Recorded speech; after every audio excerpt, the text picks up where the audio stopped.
I'm not in a current state to follow the news and all. Just before I heard that there was an Operation Sindoor was happened in the last night, which was taken the revenge of our 27 families.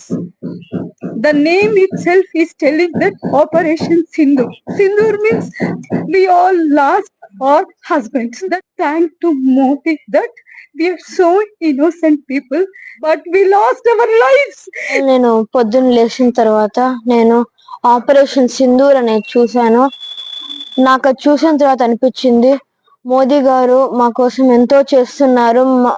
మా కోసం మళ్ళీ ఇంకా వాళ్ళ parents ని కోల్పోయిన ఇంకో 27 families కోసం నాకు అనిపిస్తూ ఉంది ఇంకోటి ఇంక మన భారత్ లో ఇంకో టెర్రర్ అటాక్ జరగదేమో అని.